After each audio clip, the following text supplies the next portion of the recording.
Hello जी, कैसे हैं आप सब। तो जी एक नए ब्लॉग के साथ आप सभी का फिर से स्वागत है। और अभी जो है टाइम हुआ है लगभग 3 बजे का। बुधवार का वीडियो रहने वाला है, यानी कि 2 अक्टूबर। 3 अक्टूबर से नवरात्रे शुरू है। इस बार नवरात्रों की साफ़ सफाई में मैं काफ़ी लेट हो गई हूँ, क्योंकि तबीयत मेरी ठीक नहीं थी, तबीयत ख़राब हो गई थी। और आप जानते ही हैं कि फिर 4-5 दिन जो है पूजा पाठ के ना तो कोई काम होते हैं, ना ही कोई पूजा पाठ से रिलेटेड साफ़ सफाई वगैरह होती है। पहले मुझे ये लगा था कि मैं खुशबू को बोल दूंगी फ्रिज वगैरह साफ़ करने के लिए, तो फ्रिज एटलीस्ट पहले साफ़ हो जाएंगे। बट अनफॉर्चुनेटली खुशबू की भी तबीयत ख़राब हो गई। और मेरा ये मानना है कि देखो, ऐसे में फ्रिजेज़ में दोनों में ही व्रत का सामान जाने वाला है। खुशी भी व्रत कर रही है इस बार। तो इस ऐसे उसमें अगर मैं फ्रिज साफ़ करती हूँ तो फ्रिज साफ़ किया और ना किया दोनों ही चीज़ें बराबर हो जाएंगी, क्योंकि फिर जो है सामान भी फ्रिज में रखा ही जाता है। तो वो मेरा मन नहीं मानता है। और ये जो 9 दिन नवरात्रे के होते हैं, ये हमारे हिंदू धर्म में एक बहुत बड़ा उत्सव माना जाता है। और माना जाता है कि ये 9 दिन माँ दुर्गा जो है वो पृथ्वी पे ही रहती हैं। तो माता रानी के आगमन में, माता रानी के स्वागत में कोई भी कमी नहीं रहनी चाहिए। बहुत धूमधाम से, साफ़ सफाई से जो है हमें माता रानी के स्वागत की तैयारी करनी चाहिए, क्योंकि माँ को साफ़ सफाई बहुत पसंद है। और माता रानी का वही वास होता है जहाँ साफ़ सफाई से, शुद्धता से जो है पूजा पाठ के नियम निभाए जाते हैं, और जो है शुद्धता से पूजा पाठ को किया जाता है या भोग दिया जाता है। तो बस यहाँ मैं लगी थी छोटे वाले फ्रिज को पहले साफ़ करने, क्योंकि आज मुझे पता है कि काम बहुत ज़्यादा है और मेरे हाथ पे बहुत ज़्यादा प्रेशर आने वाला है। छोटा फ्रिज साफ़ करने में थोड़ा कम टाइम लगा, और छोटा वाला फ्रिज साफ़ करते करते भी लगभग मुझे 1-1.25 घंटा लग गया था। तब तक जो है हस्बैंड फिर बोले कि पहले हम लोग जो है व्रत का सामान ले आते हैं, पूजा का सामान ले आते हैं, क्योंकि इस बार तबीयत ख़राब होने के कारण पहले से मैं पूजा का सामान भी नहीं लेके आई। और श्राद्ध में हम लोग लेके भी नहीं आते हैं, हर बार मावस निकालने के बाद ही जो है हम पूजा का या नवरात्रों का सामान लेके आते हैं। हम लोग आए थे लगभग 4:20 4:30 के आसपास। और आप देखो इस टाइम पे भी स्टोर में इतनी भीड़ कि पैर रखने की जगह नहीं थी। सपोज़ कि अगर हम और लेट हो जाते ना, तो फिर यहाँ पे स्टोर में ही हमें कम से कम 2-2.5 घंटे लग जाते। अभी भी जब हम 4:15 मतलब 4:30 4:15 4:20 के आसपास पहुँचे थे, तब तक भी जो है यहाँ पे इतना रश था, और हम लोगों को सामान लेते लेते जो है यहाँ पे लगभग 1-1.25 घंटा लग गया था। वापस आते आते हम लोगों को 5:30 पौने 6 हो गया था, क्योंकि उसके बाद हमने फ्रूट्स वगैरह भी लिए थे। और जो है आते ही मैं लग गई बड़े वाले फ्रिज की साफ़ सफाई में। काफ़ी ज़्यादा जो है टाइम भी जाता जा रहा था, लेट होता जा रहा था, काम बहुत ज़्यादा था।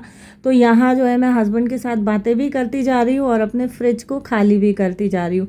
इस फ्रिज में दूध और मलाई रखा हुआ था, वो मैंने अंदर वाले फ्रिज में रखवा दिया, क्योंकि अंदर वाला फ्रिज में जो है अटैचमेंट्स भी, फ्रिज भी सब साफ़ करके गई थी। और आप देखो हाथ में ना मेरे वैसे पेन पहले से कम है, लेकिन काम ज़्यादा करती हूँ ना तो अंदर से जैसे मसल्स ना चटक चटक करने लग जाती हैं।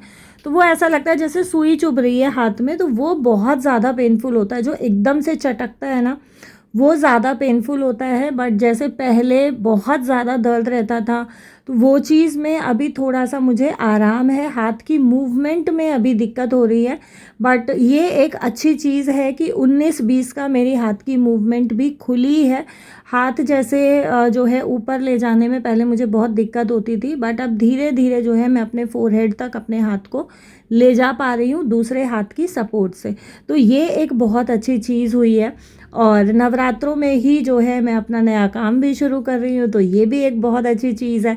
तो इस बार ये नवरात्रे हमारे लिए बहुत सारी खुशियाँ लेके आए हैं। बहुत खुशनुमा इस बार जो है नवरात्रों में माहौल रहने वाला है। हर बार ही रहता है, बट पिछले कई सालों से जो है मुझे ये सौभाग्य प्राप्त नहीं करा रही थी माता रानी कि मैं अपने हाथों से जो है साफ़ सफाई करूं, अपने हाथों से माता रानी के स्वागत की तैयारियां करूं, अपने हाथों से जो है मैं अपनी जोत स्थापित कर पाऊं, या जो है माता रानी की स्थापना कर पाऊं। तो पिछले कई सालों से, लगभग 8-10 साल से यही हो रहा था कि ऐसे टाइम पे ऐसा संयोग बनता था कि मेरे हस्बैंड को या खुशी को ही जो है स्थापना करनी पड़ती थी। लेकिन इस बार बहुत लंबे टाइम के बाद, बहुत लंबे इंतज़ार के बाद मुझे ये खुशनसीबी जो है हासिल हुई है कि मैं इस बार अपने हाथों से माता रानी के स्वागत की तैयारियों में लगी हुई हूँ, और इसीलिए शायद ज़्यादा मुझे बहुत उत्साह चाव हो रहा है कि मैं बहुत सालों के बाद ये काम अपने हाथ से कर रही हूँ।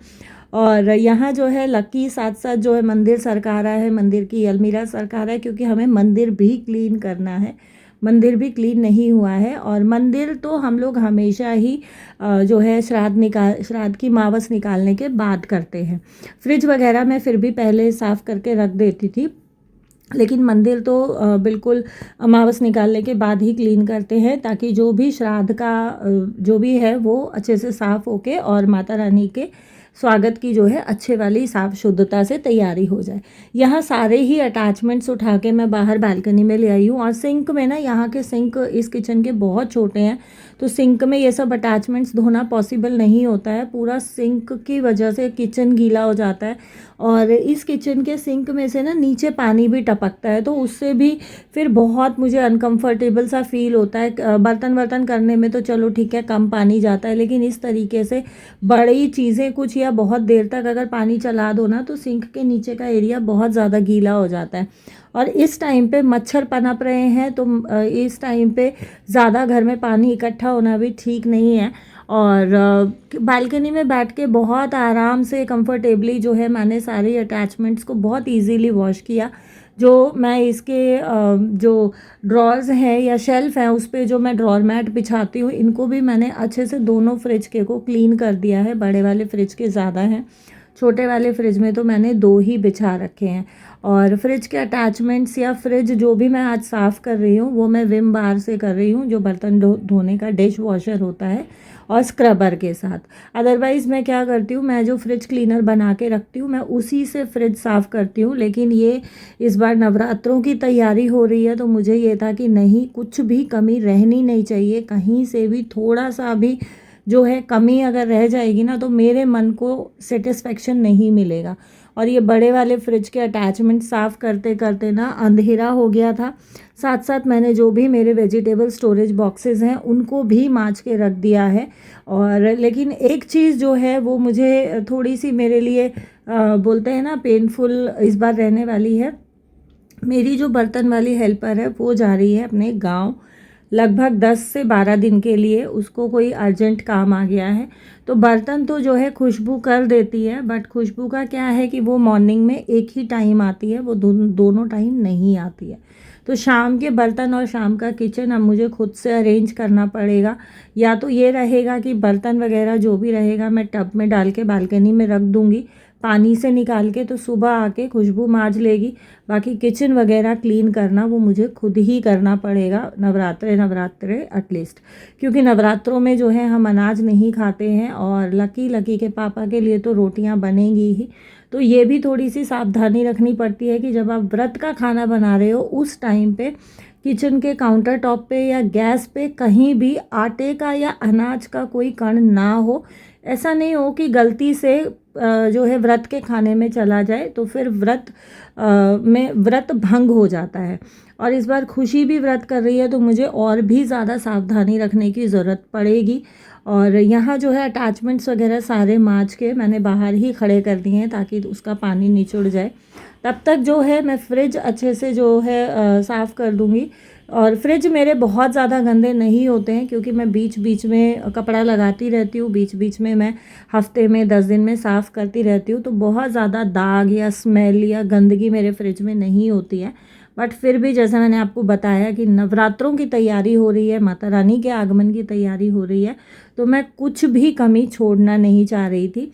और सबसे बड़ा रीज़न तो यही था कि बहुत सालों के बाद मुझे ये मौका मिल रहा है, तो इस मौके का मैं भरपूर आनंद उठाना चाह रही थी। और इस टाइम पे ना हाथ की मुझे बिल्कुल परवाह नहीं थी। हालांकि मेरे हाथ में दर्द हो रहा था, मेरा हाथ दिक्कत दे रहा था, लेकिन हाथ की मुझे परवाह नहीं थी। मैं माता रानी का नाम लेके और बस आंख बंद करके लगी हुई हूँ अपने काम में, कि नहीं, मुझे ये कैसे भी करके रात को ही काम समेट के सोना है। क्योंकि अगर मैंने सुबह के लिए छोड़ दिया, तो सुबह फिर स्थापना करने में बहुत लेट हो जाएगा। और मेरी कोशिश ये है कि मॉर्निंग में मैं 4:30 पौने 5 बजे तक यानी कि ब्रह्म मुहूर्त में मैं माता रानी की स्थापना कर दूं, मैं माता रानी का स्वागत कर लूं और माता रानी का मेरे घर में जो है आगमन सुबह ब्रह्म मुहूर्त में हो। तो यही मेरी जो है इस बार इच्छा है। बाकी माता रानी की इच्छा है कि वो किस तरीके से क्या काम करवाती हैं, उनकी इच्छा के बिना तो देखो पत्ता भी नहीं हिलता है। फ्रिज जो है जितना नीचे नीचे का था मैंने अच्छे से बैठ के क्लीन कर दिया। ऊपर वाले शेल्फ्स जो है मैं निकालना भूल गई थी, तो इनको मैं फ़िलहाल जो है गीले कपड़े से ही साफ़ कर रही हूँ। और यहाँ साथ साथ ना बच्चे लगे हुए हैं देव स्नान कराने में, तो मैं उनको भी सामान देती जा रही हूँ, क्योंकि हर बार जो है देव स्नान मैं कराती हूँ, मैं देव स्नान का सामान रखती हूँ तो वो मेरे ही हाथ से रखा जाता है। और यहाँ मेरा फ्रिज साफ़ हुआ तब तक जो है बच्चों ने देव स्नान करा दिया है। थोड़ा बहुत एफर्ट बच्चों के पापा ने भी डाला है और हमने बस मिलजुल के इतना हमने काम निपटा लिया है कि देव स्नान भी हो गया है, दोनों फ्रिज भी साफ़ हो गए हैं और अब सिर्फ बचती है मंदिर की साफ़ सफाई। तो मंदिर की साफ़ सफाई ऐसी है कि वो ना तो बच्चों से हो सकती है ना ही बच्चों के पापा से हो सकती है। ये मेरी ड्यूटी भी मुझे खुद ही निभानी पड़ती है, क्योंकि जैसा मैंने लास्ट व्लॉग में भी आपके साथ शेयर किया था ना कि पूजा पाठ के मामले में मैं किसी पे भरोसा नहीं करती हूँ। और पूजा पाठ के मामले में चाहे फैमिली मेम्बर्स ही क्यों ना हो, वो करते हैं तो मुझे सेटिस्फेक्शन नहीं मिलता है जब तक मैं अपने हाथ से ना कर लूँ। मुझे ये रहता है कि नहीं, अगर इन्होंने किया है या बच्चों ने किया है तो कहीं ना कुछ कमी ज़रूर रही होगी, तो मैं दोबारा से उसको एक बार अपने सेटिस्फेक्शन के लिए हाथ ज़रूर लगाती हूँ। तो फिर सबका यही रहता है कि नहीं, जब तुझे करना ही है तो पहली बार में ही तू कर ले। तो बस यहाँ पहली बार में ही मैं लग गई। और यहाँ जो मैं अपने देवी देवताओं के नीचे आसन बिछाती हूँ, उसके नीचे मैं वाइट पेपर बिछाती हूँ, क्योंकि मंदिर मेरा पूरा वाइट है और बच्चे भी जोत वगैरह करते हैं।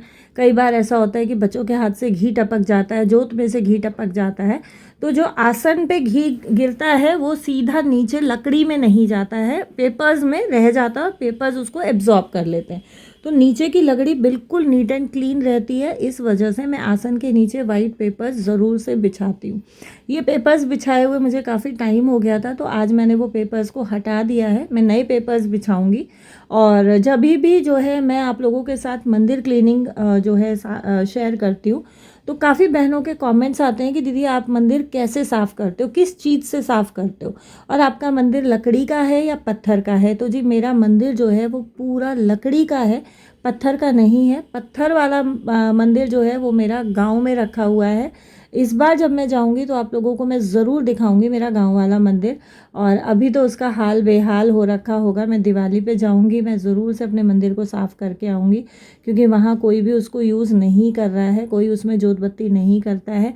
वो मेरे ऊपर वाले रूम में है, हालांकि रूम खुला हुआ है लेकिन फिर भी कोई नहीं करता है। वो मंदिर मेरा सूना पड़ा है और भारी बहुत है, इसलिए उसको हम अभी नहीं वहाँ से लेके आ रहे हैं, क्योंकि आप जानते हो कि किराए के घर में बार बार शिफ्टिंग करनी पड़ती है और इतनी हेवी चीज़ बार बार एक जगह से दूसरी जगह लेके जाना पॉसिबल नहीं होता है। मेरा बहुत दिल दुखता है उस मंदिर को लेके, क्योंकि मैंने बहुत चाव से वो मंदिर ख़रीदा था। मार्बल का मंदिर है, बहुत सुंदर मंदिर है, बट जैसी माता रानी की इच्छा, उनकी मर्ज़ी के बिना तो कुछ नहीं हो सकता है, उनकी ऐसी ही इच्छा है शायद। तो जी यहाँ मैं इस मंदिर को साफ़ करती हूँ लिक्विड विम से, और जो बर्तन साफ़ करने वाला स्क्रबर होता है उससे। अच्छा, मंदिर का जो विम है वो मेरा बिल्कुल अलग है, मंदिर का जो स्क्रबर है वो मेरा बिल्कुल अलग है, मंदिर के सारे कपड़े मेरे बिल्कुल अलग हैं। और यहाँ जो है मैं एक ब्लू कलर का जो है माइक्रोफाइबर कपड़ा रखती हूँ। किचन का, फ्रिज का वो ऑरेंज कलर का है, उसमें थोड़ा सा डिफरेंस रहता है तो मुझे पहचान में आ जाता है।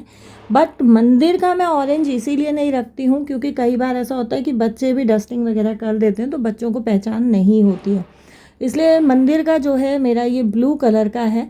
और अच्छे से स्क्रबर को थोड़ा सा गीला करके विम से पूरे मंदिर को अच्छे से क्लीन किया, उसके बाद मैं सूखे कपड़े से इसको पोंछ देती हूँ, क्योंकि पॉलिश पे अगर आप बार बार गीला कपड़ा लगाओगे ना तो पॉलिश ख़राब हो जाती है, और सूखे कपड़े से अगर करते हैं तो बहुत अच्छी चमक भी आ जाती है, पॉलिश भी ख़राब नहीं होती है। हालांकि रात को झाड़ू नहीं लगाया जाता है, बट मेरे पास टाइम नहीं है, इसलिए सिर्फ़ और सिर्फ मंदिर के पीछे से मैंने अच्छे से जो है झाड़ू निकाल दिया है, क्योंकि मुझे यहाँ से लगाना है पोछा। उसके बाद मंदिर को हम पीछे सरकाएंगे, जो मंदिर की अलमीरा है उसको रखना है, और बिना पोछे के अगर मंदिर पीछे सरका दिया तो फिर 9 दिन तो मंदिर हिलेगा नहीं, और इस वजह से जो है मुझे झाड़ू पोछा यहाँ से करना पड़ा। तो जी, झाड़ू पोछा करने के बाद लक्की ने मंदिर पीछे सरका दिया था। अब बारी आती है जो भी मेरे देव हैं उनको अपना स्थान ग्रहण कराने की। तो यहाँ से मैंने वाइट पेपर्स हटा दिए थे, वापस से नए वाइट पेपर्स बिछा रही हूँ, और मंदिर के लिए जो है मैंने ये वाइट पेपर्स स्पेशली मंगा रखे हैं। आसन बिछा रही हूँ, आसन भी मैंने बदल दिया है। ये नया आसन हम अभी लेके आए थे जब सामान लेके आए नवरात्रों का, और यही रीज़न था पहले नवरात्रों का सामान लेके आने का, क्योंकि मुझे आसन वगैरह लेके आने थे और आसन मुझे बदलना ज़रूरी था आज, क्योंकि कल से नवरात्रे हैं।